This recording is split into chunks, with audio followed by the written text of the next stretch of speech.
ಜೈ Hind all every one. ಇಲ್ಲಿ ಬಂದ್ಬಿಟ್ಟು S S ಸಿಯಲ್ಲಿ ಮತ್ತು ಡೆಲ್ಲಿ ಪೊಲೀಸ್ ಅಂತ ಹೇಳಿಕೆಸಿಂದ ಕಾನ್ಸ್ಟೇಬಲ್ ಹುದ್ದೆಗಳನ್ನ ಕಾಲ್ಫಾರ್ಮ್ ಅನ್ನ ಮಾಡಿದ್ರು. ಸೊ ಈ ಹುದ್ದೆಗಳಿಗೆ ಯಾರೆಲ್ಲ ಇನ್ನೂ ಅರ್ಜಿಗಳನ್ನ ಸಲ್ಲಿಸಿರ್ಲಿಲ್ಲಪ್ಪ ಅಂದರೆ ಸೊ ಅದ್ರ ಬಗ್ಗೆ ಇನ್ನಷ್ಟು ಇನ್ಫಾರ್ಮೇಷನ್ ಅನ್ನ ಕೊಡ್ತಾ ಹೋಗ್ತೀನಿ. ಎಕ್ಸಾಮ್ ಸಿಲೆಬಸ್ ಏನಿರ್ತದ, ಸೊ ಅದು ಫಿಸಿಕಲ್ ಯಾವ ಥರ ಇರ್ತದ, ಸೊ ಅರ್ಜಿ ಸಲ್ಲಿಸುವ ಕೊನೆಯ ದಿನಾಂಕ ಇಲ್ಲಿ ನೋಡ್ಕೊಡ್ರಿ. ಸ್ಟಾಫ್ ಸೆಲೆಕ್ಷನ್ ಕಮಿಷನ್ ಅಲ್ಲಿ ಎಸ್ ಎಸ್ ಸಿಯಲ್ಲಿ ಈ ಬರ್ತಿರತಕ್ಕಂಥ ಹುದ್ದೆಗಳು ಡೆಲ್ಲಿ ಪೊಲೀಸ್ ಕಾನ್ಸ್ಟೇಬಲ್ ಅಂತ ಹೇಳಿಕೆಸಿಂದ ಇದು constable executive male and female ಅಂದರೆ ಪುರುಷ ಮತ್ತು ಮಹಿಳಾ ಅಭ್ಯರ್ಥಿಗಳಿಗೆ ಇಬ್ಬರಿಗೂ ಕೂಡ ಈ ಹುದ್ದೆಗೆ ಅರ್ಜಿಯನ್ನು ಸಲ್ಲಿಸೋಕೆ ಅವಕಾಶ ಇರ್ತೈತಿ. ಈ ಹುದ್ದೆಗಳ ಸಂಖ್ಯೆ ಎಷ್ಟಿದಪ್ಪ ಅಂದರೆ 7,565 ಹುದ್ದೆಗಳನ್ನ ಕಾಲ್ಫಾರ್ಮ್ ಅನ್ನ ಮಾಡಿದಾರೆ. ಎಷ್ಟು? 7,565 ಹುದ್ದೆಗಳನ್ನ ಕಾಲ್ಫಾರ್ಮ್ ಅನ್ನ ಮಾಡಿದಾರೆ. ಸೊ ಇದು ಇಲ್ಲಿ ನೋಡ್ಕೊಡ್ರಿ, 22 ಸೆಪ್ಟೆಂಬರ್ 2025 ಹಿಡಿದು 21 ಸೆಪ್ಟೆಂಬರ್ 2025 ಅಂದರೆ ಇನ್ನು ಕೇವಲ 3 ಡೇಸ್ ಮಾತ್ರ ಈ ಅರ್ಜಿಯನ್ನು ಸಲ್ಲಿಸೋಕೆ ಕಾಲಾವಕಾಶ ಇದೆ. ಅಂದರೆ ಇದೇ ತಿಂಗಳ 21 ಅಂದರೆ 21ನೇ ತಾರೀಕಿಗೆ ಈ ಅಪ್ಲಿಕೇಶನ್ ಡೇಟ್ ಕೂಡ ಕ್ಲೋಸ್ ಆಗುತ್ತಾ. ಸೊ ದೀಪಾವಳಿ ಹಬ್ಬದ ಗದ್ದಲದಲ್ಲಿ ನೀವೇನಾದರೂ ಒಂದು ಫೆಸ್ಟಿವಲ್ ಸೆಲೆಬ್ರೇಷನ್ ಮಾಡೋ ಟೈಮ್ದೊಳಗಡೆ ಸೊ ಇಂಥವೆಲ್ಲ ಅಪ್ಲಿಕೇಶನ್ಗಳನ್ನು ಲಾಸ್ಟ್ ಮೂಮೆಂಟಲ್ಲಿ ಹಾಕ್ತೀನಿ ಅಂತ ಹೇಳಿಕೆಸಿಂದ ಸೊ ಏನಾದರೂ ಬಿಟ್ಟಿದ್ರಿಯಪ್ಪ ಅಂತಂದರೆ ಸೊ ನನ್ನ ರಿಕ್ವೆಸ್ಟ್ ಏನಪ್ಪ ಅಂತಂದರೆ ಸರ್ವರ್ ಬ್ಯುಸಿ ಆಗುತ್ತೆ, ಇವತ್ತು ಅಥವಾ ನಾಳೆ ಹೋಗೇನೆ ಅರ್ಜಿಗಳನ್ನ ಸಲ್ಲಿಸ್ಕೊಡ್ರಿ. ಈ ಹುದ್ದೆಗೆ ಕನ್ಫ್ಯೂಷನ್ ಏನಾಗ್ತಾ ಇದ್ರಪ್ಪ ಅಂದರೆ ಡ್ರೈವಿಂಗ್ ಲೈಸೆನ್ಸ್ ಅರ್ಜಿಯನ್ನು ಸಲ್ಲಿಸುವಾಗ ಕಡ್ಡಾಯವಾಗಿ ಬೇಕಾ ಅಂತ ಹೇಳಿಕೆಸಂದು ಪ್ರತಿಯೊಬ್ಬರಿಗೆ ಡೌಟ್ ಇದೆ. ಸೊ ಅರ್ಜಿ ಸಲ್ಲಿಸುವಾಗ ಯಾವುದೇ ತರದಂಥ DL ಡ್ರೈವಿಂಗ್ ಲೈಸೆನ್ಸ್ ಬೇಕಾಗಿರೋದಿಲ್ಲ. ಮಹಿಳೆಯರಿಗೆ ಡ್ರೈವಿಂಗ್ ಲೈಸೆನ್ಸ್ ಯಾವಾಗೂ ಕೂಡ ಬೇಕಾಗಿರೋದಿಲ್ಲ. ಬಾಯ್ಸಿಗೆ ಮಾತ್ರ ಅದು ಯಾವ ಟೈಮಲ್ಲಿಪ್ಪ ಅಂದರೆ ಫಿಸಿಕಲ್ ಟೈಮ್ನಲ್ಲಿ ಮಾತ್ರ ಈ ಡ್ರೈವಿಂಗ್ ಲೈಸೆನ್ಸ್ ಅನ್ನ ಕೇಳ್ತಾರ. ಈಗ ಅರ್ಜಿಗಳನ್ನ ಸಲ್ಲಿಸ್ಕೊಡ್ರಿ, ಅರ್ಜಿಗಳನ್ನ ಸಲ್ಲಿಸ್ಕೊಂಡಾದ್ಮೇಲೆ ಎಕ್ಸಾಮ್ ಪಾಸ್ ಆದ್ಮೇಲೆ ಫಿಸಿಕಲ್ಗೆ ಹೋಗ್ತಿರಲ್ಲ ಆ ಟೈಮ್ನಲ್ಲಿ ಮಾತ್ರ 4 ವೀಲರ್ ಡ್ರೈವಿಂಗ್ ಲೈಸೆನ್ಸ್ ಬೇಕಾಗುತ್ತಾ. ಮೊದಲಿಗೆ ಏನಿರ್ತಂದ್ರೆ ಕಂಪ್ಯೂಟರ್ ಬೇಸ್ಡ್ ಎಕ್ಸಾಮ್ ಇರ್ತೈತಿ, CBT ಕಂಪ್ಯೂಟರ್ ಬೇಸ್ಡ್ ಎಕ್ಸಾಮ್ ಇರ್ತೈತಿ. ಅದು ಇಂಗ್ಲಿಷ್ ಅಂಡ್ ಹಿಂದಿ ಎರಡೇ ಲ್ಯಾಂಗ್ವೇಜ್ ಅಲ್ಲಿ ಎಕ್ಸಾಮ್ ಅನ್ನ ಕಂಡಕ್ಟ್ ಮಾಡ್ತಾರ, ಕನ್ನಡದಲ್ಲಿ ಇರೋದೇ ಇಲ್ಲ. ಸೊ ಇದು ಬಂದ್ಬಿಟ್ಟು ಎಕ್ಸಾಮ್ ನಲ್ಲಿ ಕ್ವಾಲಿಫೈ ಆದ್ರಿ ಅಂತ ತಿಳ್ಕೊಡ್ರಿ. ಎಕ್ಸಾಮ್ ಪಾಸ್ ಆದ್ರೆ ಸೊ ನೆಕ್ಸ್ಟ್ ಬರ್ತಕ್ಕಂಥದ್ದು ನಿಮ್ಗೆ ಫಿಸಿಕಲ್ ಟೆಸ್ಟ್ ಇರ್ತದ. ಫಿಸಿಕಲ್ ಟೆಸ್ಟ್ ಪಾಸ್ ಆದ್ಮೇಲೆ ಸೊ ನೆಕ್ಸ್ಟ್ ಮೆಡಿಕಲ್ ಟೆಸ್ಟ್ ಇರ್ತದೆ. ಮೆಡಿಕಲ್ ಟೆಸ್ಟ್ ನಲ್ಲಿ ಪಾಸ್ ಆದ್ರೆ ನಿಮ್ದು ಡಾಕ್ಯುಮೆಂಟ್ ವೆರಿಫಿಕೇಶನ್ ಅನ್ನ ಮಾಡ್ತಾರೆ. ಸೊ ಇದ್ರ ಸ್ಯಾಲ್ರಿ ಏನಿರ್ತಪ್ಪ ಅಂದರೆ ಸ್ಯಾಲ್ರಿ ಬಂದ್ಬಿಟ್ಟು ಲೆವೆಲ್ 3 21,700 ಹಿಡಿದು 69,100 ವರೆಗಡೆ ಇದ್ರ ಸ್ಯಾಲ್ರಿ ಇರ್ತದ. ನೆಕ್ಸ್ಟ್ ಇದ್ರ ಜರ ಜಾಬ್ ಲೊಕೇಶನ್ ಎಲ್ಲೂ ಈ ಅಕಸ್ಮಾತ್ ನಾವು ಸೆಲೆಕ್ಷನ್ ಆದಿವಿಯಪ್ಪ ಅಂದ್ರೆ ಸೊ ಈ ಹುದ್ದೆಗಳ ಡ್ಯೂಟಿ ಎಲ್ಲಿರ್ತದ, ಸೊ ಎಲ್ಲಿ ಮಾಡ್ಬೋದು ಸರ್ ನಮ್ಮ ಕರ್ನಾಟಕದಲ್ಲಿ, ಮತ್ತು ನಾವು ಇಲ್ಲೇ ನಮ್ಮ ನಿಯರೆಸ್ಟ್ ಆಗಿರ್ತಕ್ಕಂಥ ಸಿಟಿಗೆ ಈ ಜಾಬ್ ಅನ್ನ ತಗೊಳ್ಬಹುದಾ, ಈ ಅಂದ್ರೆ ನಾವು ಅಂದ್ರೆ ನೆಕ್ಸ್ಟ್ ಟ್ರಾನ್ಸ್ಫರ್ ಮಾಡ್ಕೋಬಹುದಾ ಅಂತ ಹೇಳಿ ಒಂದಿಷ್ಟು ವಿದ್ಯಾರ್ಥಿಗಳು ಕಮೆಂಟ್ ನಲ್ಲಿ ಕೂಡ ಹಾಕಿದ್ರಿ. ಬರೋದಿಲ್ಲ, ಇದು ಬಂದ್ಬಿಟ್ಟು ಡೆಲ್ಲಿಯಲ್ಲೇನೆ ಕಂಟಿನ್ಯೂ ಆಗಿ ಅಲ್ಲೇ ಡ್ಯೂಟಿ ಮಾಡ್ಬೇಕಾಗತ್ತಾ. ಡೆಲ್ಲಿ ಬಿಟ್ರೆ ಬೇರೆ ಕಡೆ ಎಲ್ಲಿ ಕೂಡ ಇದೊಂದು ಡ್ಯೂಟಿ ಕೊಡೋದಿಲ್ಲ. ಇದೊಂದು ಬೆಸ್ಟ್ ಡ್ಯೂಟಿನೇ ಅನ್ಕೊಳ್ಬಹುದು. ಬೆಲ್ಟ್ ವರ್ಕು ನಿಮ್ಗೆ ಯಾವ ತರ ಪೊಲೀಸ್ ವರ್ಕ್ ಅನ್ನ ಮಾಡ್ತಿಲ್ಲ ಸೊ ಅಷ್ಟು ಜಬರ್ದಸ್ತ್ ಆಗಿರ್ತಕ್ಕಂಥ ಡೆಲ್ಲಿ ಪೊಲೀಸ್ ವರ್ಕ್ ಅನ್ನ ಸೊ ಯಾರು ಕೂಡ ಮಿಸ್ ಅನ್ನ ಮಾಡ್ಕೊಳಕ್ ಹೋಗ್ಬೇಡ್ರಿ.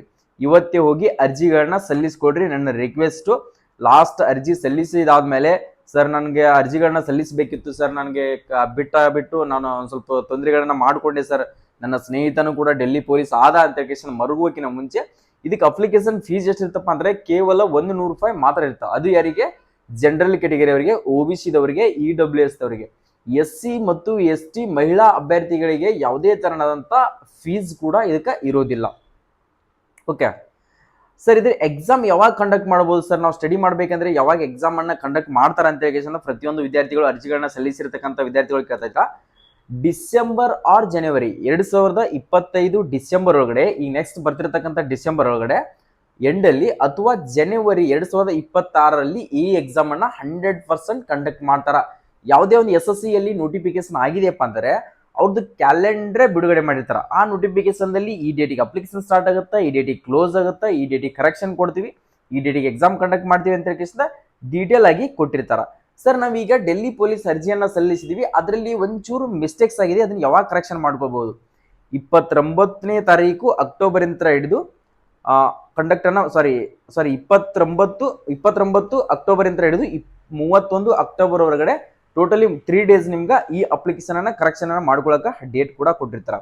ಇದಕ್ಕೆ ಬಂದ್ಬಿಟ್ಟು ಹುದ್ದೆಗಳ ಸಂಖ್ಯೆ ನೋಡ್ಕೊಡ್ರಿ. ಪುರುಷರಿಗೆ 5,069 ಹುದ್ದೆಗಳಿದಾವು, ಮಹಿಳೆಯರಿಗೆ 2,096 ಹುದ್ದೆಗಳು ಇದರಲ್ಲಿ ಕಾಲ್ಫಾರ್ಮ್ ಅನ್ನ ಮಾಡಿದಾರ. ಸಪರೇಟ್ ಆಗಿ ನಿಮ್ಗೆ ಕಾಸ್ಟ್ ವೈಸ್ ವೇಕೆನ್ಸೀಸ್ ಕೂಡ ಬೇರೆ ಬೇರೆ ಡಿವೈಡಿಂಗ್ ಅನ್ನ ಮಾಡಿದಾರ. ಬೇಕಿದ್ರೆ ನೋಡ್ಕೊಡ್ರಿ ಏನೇನಪ್ಪಾ ಅಂದರೆ ಫಿಮೇಲ್ ಕ್ಯಾಟಗರಿ ಅವರಿಗೆ ಮತ್ತು ಮೇಲ್ ಕ್ಯಾಟಗರಿ ಸಪ್ರೇಟ್ ಆಗಿನೇ ಕೊಟ್ಟಿದ್ದಾರೆ. ಒಂದ್ಸರಿ ನೋಡ್ಕೊಡ್ರಿ. ನೀವು ಕೂಡ ನಾನು ಶೇರ್ ಮಾಡಿರ್ತೀನಿ ನಿಮ್ಗೆ PDF ಅನ್ನ. ಆ PDF ನಲ್ಲಿ ನೀವು ನೋಡ್ಕೊಂಡ್ರಿಪ್ಪ ಅಂದ್ರೆ ಕ್ಲಿಯರ್ ಆಗಿ ನಿಮ್ಗೆ ಗೊತ್ತಾಗತ್ತ. ಸರ್, ಈ ಹುದ್ದೆಗೆ ಹೈಟ್ ಏನ್ ಬೇಕಾಗತ್ತಾ? ಹೈಟ್ ನೋಡ್ಕೊಡ್ರಿ. ಪುರುಷರಿಗೆ 170 ಸೆಂಟಿಮೀಟರ್ ಹೈಟ್ ಅನ್ನ ಹೊಂದಿರಬೇಕು. ಮಹಿಳೆಯರು 157 ಸೆಂಟಿಮೀಟರ್ ಹೈಟ್ ಅನ್ನ ಹೊಂದಿರಬೇಕಾಗತ್ತ.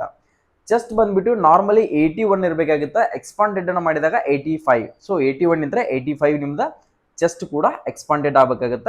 ಸೊ ಅದೇ ತರನಾಗಿ ಮಹಿಳೆಯರಿಗೆ ಹೈಟ್ ನೋಡ್ಕೊಡ್ರಿ 155 ಸೆಂಟಿಮೀಟರ್ ST ಕ್ಯಾಟಗರಿ ಇದ್ದವರಿಗೆ ಮಾತ್ರ ಇದು ಹೈಟ್ ಇರ್ತದ. ನೆಕ್ಸ್ಟ್ ಅದೇ ತರನಾಗಿ ಬಾಯ್ಸ್ಗೆ 165 ST ಕ್ಯಾಟಗರಿ ಅವರಿಗೆ, ಇನ್ನು ಇರ್ತಕ್ಕಂಥವ್ರಿಗೆ 170 ಇರ್ತದ. ಸರ್, ಇದರಲ್ಲಿ 1600 ಮೀಟರ್ ರನ್ನಿಂಗ್ ಇರ್ತದಲ್ಲ, ಟೈಮಿಂಗ್ ಎಷ್ಟರಲ್ಲಿ ಓಡಬೇಕು ಅಂತ ಕೇಳ್ತಾ ಇರಲಿಲ್ಲ. So up to 30 years 30 age ಇರೋರು, 30 ಇಲ್ಲಿ 18 ಹಿಡಿದು 30 ಏಜಿನ ಮಟ್ಟ ಇರೋರಿಗೆ 1600 ಮೀಟರ್ ಅನ್ನ 6 ನಿಮಿಷದಲ್ಲಿ ಕವರ್ ಮಾಡ್ಕೊಳ್ಬೇಕು. ಅಷ್ಟು ಈಸಿ ಆಗಿರ್ತಕ್ಕಂಥದ್ದಲ್ಲ. 1600 ಮೀಟರ್ ಅನ್ನ 6 ನಿಮಿಷ 15 ಸೆಕೆಂಡ್ ಇಂಡಿಯನ್ ಆರ್ಮಿಗೆ ಕೊಟ್ಟಿದ್ದಾರಪ್ಪ ಅಂದ್ರೆ, ಡೆಲ್ಲಿ ಪೊಲೀಸ್ಗೆ 6 ನಿಮಿಷ ಕೊಟ್ಟಿದ್ದಾರಪ್ಪ ಅಂದ್ರೆ ಹಾರ್ಡ್ ವರ್ಕ್ ಅನ್ನ ಮಾಡಲೇಬೇಕು. ಸೊ ನೆಕ್ಸ್ಟ್ ಲಾಂಗ್ ಜಂಪ್ ಇರ್ತಾ 14 ಫೀಟ್, ಹೈ ಜಂಪ್ ಇರ್ತೈತಿ 3.9 ಫೀಟ್. ನೆಕ್ಸ್ಟ್ ಮಹಿಳೆಯರು ನೋಡ್ಕೊಳ್ರಿ, ಅಪ್ ಟು 30 ಇಯರ್ಸ್ 8 ನಿಮಿಷ ಇರ್ತದೆ. ಎಷ್ಟು? 8 ನಿಮಿಷ ಇರ್ತದೆ 1600 ಮೀಟರ್ ರನ್ನಿಂಗ್ ಅನ್ನ. 10 ಫೀಟ್ ಲಾಂಗ್ ಜಂಪ್ ಇರ್ತೈತಿ, 3 ಫೀಟ್ ಹೈ ಜಂಪ್ ಕೂಡ ಇದರಲ್ಲಿ ಇರ್ತದ. ಸೊ ಪ್ರತಿಯೊಬ್ಬರು ಕೂಡ ಫಿಸಿಕಲ್ ನಲ್ಲಿ ಕ್ವಾಲಿಫೈ ಆಗಲೇಬೇಕು. ಫಿಸಿಕಲ್ ನಲ್ಲಿ ಜಸ್ಟ್ ಕ್ವಾಲಿಫೈ ನೇಚರ್ ಮಾತ್ರ, ಇದರಲ್ಲಿ ಯಾವುದೇ ತರನಾದಂತ ಮಾರ್ಕ್ಸ್ ಕೂಡ ಇರೋದಿಲ್ಲ. ಟೋಟಲಿ ನಿಮ್ಗೆ 100 ಕ್ವಶನ್ಸ್ಗಳು ಇರ್ತಾವೆ. 100 ಕ್ವಶನ್ಸ್ಗಳು ಇರ್ತಾವೆ, 100 ಮಾರ್ಕ್ಸ್ ಇರ್ತದ. ನೆಕ್ಸ್ಟ್ ಸರ್, ಸಿಲೆಬಸ್ ಏನಿರ್ತದ ಇದ್ರ ಎಕ್ಸಾಮ್ ಸಿಲೆಬಸ್ ನೋಡ್ಕೊಡ್ರಿ. ರೀಸನಿಂಗ್ ಅಂತ ಹೇಳಿ 25 ಕ್ವಶನ್ಸ್ಗಳು 25 ಮಾರ್ಕ್ಸ್ ಇರ್ತದ. Next general knowledge current affairs ಅಂತ ಹೇಳಿ 50 ಕ್ವಶನ್ಸ್ 50 ಕ್ವಶನ್ಸ್ಗಳು ಇಲ್ಲೇ ಬರ್ತಾವೆ ನಿಮಗೆ. ಎಲ್ಲಿಂದ್ರೆ ಜನರಲ್ ನಾಲೆಜ್ ಮತ್ತು current affairs 50 questions 50 marks. Next numerical ability ಅಂತ ಹೇಳಿ 15 questions 15 marks. Next computer fundamentals, MS Excel, MS word, communication, internet, www. and web browser ಬಗ್ಗೆ, ಅಂದ್ರೆ ಕಂಪ್ಯೂಟರ್ ನಾಲೆಜ್ ಬಗ್ಗೆ ನಿಮ್ಗೆ 10 ಕ್ವಶನ್ಸ್ ಗಳನ್ನ ಕೇಳ್ತಾರ. ಎಷ್ಟು? 10 ಕ್ವಶನ್ಸ್ ಇರುತ್ತೆ. 10 ಮಾರ್ಕ್ಸ್ ಕೂಡ ಇದರಲ್ಲಿ ನಿಮ್ಗೆ ಇರ್ತದ. ಟೋಟಲಿ ಎಕ್ಸಾಮಿಗೆ ಟೈಮಿಂಗ್ ಎಷ್ಟು ಇರ್ತದ ಅಂತಂದ್ರೆ 90 ನಿಮಿಷ ಎಕ್ಸಾಮಿಗೆ ಟೈಮಿಂಗ್ ಇರುತ್ತೆ. ಎಷ್ಟು? 90 ಮಿನಿಟ್ಸ್ ಎಕ್ಸಾಮಿಗೆ ಟೈಮಿಂಗ್ ಇರ್ತದ. ಸೊ ಆರಾಮ್ಸಾಗಿ ನೀವು ಎಕ್ಸಾಮ್ ಅನ್ನ ಕ್ಲಿಯರ್ ಮಾಡಬಹುದು. ಓಕೆ, ಇದಕ್ಕೆ ನೆಗೆಟಿವ್ ಮಾರ್ಕಿಂಗ್ ಕೂಡ 0.25 ನೆಗೆಟಿವ್ ಮಾರ್ಕಿಂಗ್ ಕೂಡ ಇರ್ತದೆ. ಎಷ್ಟು? 0.25 ನೆಗೆಟಿವ್ ಮಾರ್ಕಿಂಗ್ ಕೂಡ ಇರ್ತದೆ. ಸೊ ಇಷ್ಟು ಎಕ್ಸಾಮ್ ಸಿಲೆಬಸ್ ಅನ್ನು ಹೇಳಿದೀನಿ. ಅಪ್ಲಿಕೇಶನ್ ಸ್ಟಾರ್ಟ್ ಡೇಟ್ ಕೂಡ ಹೇಳಿದೆ, ಎಂಡ್ ಡೇಟ್ ಕೂಡ ಹೇಳಿದೆ. ನೆಕ್ಸ್ಟ್ ನಿಮ್ಗೆ ಫಿಸಿಕಲ್ ಯಾವ ಥರ ಇರಬೇಕಂತೂ ಕೂಡ ನಾನು ಅದ್ರ ಬಗ್ಗೆ ಇನ್ಫಾರ್ಮೇಷನ್ ಅನ್ನು ಕೊಟ್ಟಿದ್ದೀನಿ. ಫಿಸಿಕಲ್ಲು ಕೂಡ ನಿಮ್ಗೆ ಹೈಟು, ವೇಟು, ಚೆಸ್ಟ್ ಪ್ರತಿಯೊಂದ್ರ ಬಗ್ಗೆನೂ ಕೂಡ. ಸೊ ಇವತ್ತೇ ಹೋಗ್ರಿ. ನಾನು ಹೇಳ್ತಿರ್ತಕ್ಕಂಥ ಇನ್ಫಾರ್ಮೇಷನ್ ಇದು ಒಂದೇ ಅಲ್ಲ. ಸ್ಟೇಟ್ ಗೌರ್ಮೆಂಟ್ ಆಗಿರಲಿ, ಸೆಂಟ್ರಲ್ ಗೌರ್ಮೆಂಟ್ ಆಗಿರಲಿ, ಯಾವುದೇ ಒಂದು ಪ್ರೈವೇಟ್ ಜಾಬೇ ಕನ್ಫರ್ಮ್ ಮಾಡಿರಲಿ, ಇವತ್ತು ನೀವು 8th ಪಾಸ್ ಆಗಿದ್ದೀರಾ, SLC ಪಾಸ್ ಆಗಿದ್ದೀರಾ, PUC ಪಾಸ್ ಆಗಿದ್ದೀರಾ, ಡಿಗ್ರಿ ಪಾಸ್ ಆಗಿದ್ದೀರಾ, ಫಸ್ಟ್ ಆಫ್ ಆಲ್ ಕನ್ನಡದಲ್ಲಿ ಅಚ್ಚುಕಟ್ಟಾಗಿ ಇನ್ಫಾರ್ಮೇಶನ್ ಬರ್ತಿರ್ತಕ್ಕಂಥ ನಮ್ಮ SJ ಪ್ಯಾರಾಮಿಲಿಟರಿ ಯೂಟ್ಯೂಬ್ ಚಾನಲಲ್ಲಿ ಸಾಕಷ್ಟು ವಿಡಿಯೋಗಳನ್ನ ಅಪ್ಲೋಡ್ ಮಾಡಿದ್ವಿ. ಮೇನ್ ಇಂಪಾರ್ಟೆಂಟ್ ಆಫಿಷಿಯಲ್ ವೆಬ್ಸೈಟ್ನಲ್ಲಿ ಬಂದಿರತಕ್ಕಂಥ ನೋಟಿಫಿಕೇಶನ್ ಬೇಕಾಗಿತ್ತು. ಸೊ ಅದ್ರ ಜೊತೆಗೆ ವಿಡಿಯೋಗಳು ಬೇಕಾಗಿತ್ತು. ಅದ್ರ ಜೊತೆಗೆ ಎಕ್ಸಾಮ್ ರಿಲೇಟೆಡ್ ಏನಾದರೂ ನೋಟ್ಸ್ ಆಯಿತು, ಕ್ವಶನ್ ಪೇಪರ್ ಆಯಿತು, ಪ್ರತಿಯೊಂದು ಇನ್ಫಾರ್ಮೇಷನ್ಗಳು ನಮ್ಮ SJ ಪ್ಯಾರಾಮಿಲಿಟರಿ ಯೂಟ್ಯೂಬ್ ಚಾನಲಲ್ಲಿ ಕಡ್ಡಾಯವಾಗಿ ನಿಮ್ಗೆ ಎನಿ ಟೈಮ್ ಸಪೋರ್ಟ್ ಮಾಡ್ತಾನೆ ಇರ್ತೀನಿ. ಓಕೆ, ಆದ ಕಾರಣಕ್ಕೋಸ್ಕರ ನಾವು ಕೊಟ್ಟಿರ್ತಕ್ಕಂಥ ಮಾಹಿತಿ ನಿನಗೆ ಇಷ್ಟ ಆಗಿದ್ರೆ, ಸೊ ನೆಕ್ಸ್ಟ್ ಬರ್ತಿರ್ತಕ್ಕಂಥ ಇನ್ಫಾರ್ಮೇಷನ್ ಆಯಿತು, ನೆಕ್ಸ್ಟ್ ಬರ್ತಿರ್ತಕ್ಕಂಥ ಡೆಲ್ಲಿ ಪೊಲೀಸ್ ಇನ್ಫಾರ್ಮೇಷನ್ಗಳು ಏನಾದರೂ ಬೇಕಾಗಿತ್ತು ಅಂದರೆ ನಮ್ಮ ಯೂಟ್ಯೂಬ್ ಚಾನಲ್ಗೆ ಇವಾಗಲೇ ಕೆಳಗಡೆ ಕಾಣ್ತಿರ್ತಕ್ಕಂಥ ಲೈಕ್ ಬಟನ್ ಮೇಲೆ ಇವಾಗಲೇ ಲೈಕ್ ಮಾಡಿಕೊಡ್ರಿ. ಕೆಳಗಡೆ ಕಾಣ್ತಿರ್ತಕ್ಕಂಥ ಇದೇನು ಸಬ್ಸ್ಕ್ರೈಬ್ ಬಟನ್ ಏನಿದೆಯಲ್ಲ, ಈ ಸಬ್ಸ್ಕ್ರೈಬ್ ಬಟನ್ ಬಹಳಷ್ಟು ಇಂಪಾರ್ಟೆಂಟು. ಈ ಸಬ್ಸ್ಕ್ರೈಬ್ ಮಾಡ್ಕೊಂಡ್ರೆ ಯಾವ ಇನ್ಫಾರ್ಮೇಷನ್ ಯಾವ ಗೂಗಲ್ನಲ್ಲಿ ಹೋಗಿ ಸರ್ಚ್ ಮಾಡುವಂಥ ಅವಶ್ಯಕತೆನೇ ಇರೋದಿಲ್ಲ.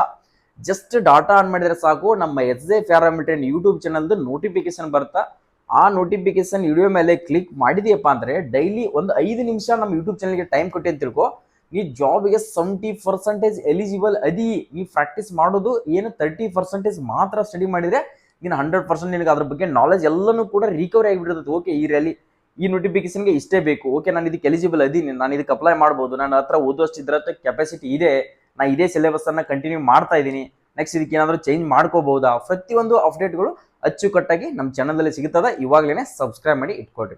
ಓಕೆ, ಎಲ್ಲರಿಗೂ ಕೂಡ ಆಲ್ ದಿ ಬೆಸ್ಟ್. ಪಕ್ಕಾ ಈ ಸರಿ ಡೆಲ್ಲಿ ಪೊಲೀಸ್ನಲ್ಲಿ ವರದಿ ಹಾಕೋಣ. ಜೈ ಹಿಂದ್, ಜೈ ಕರ್ನಾಟಕ.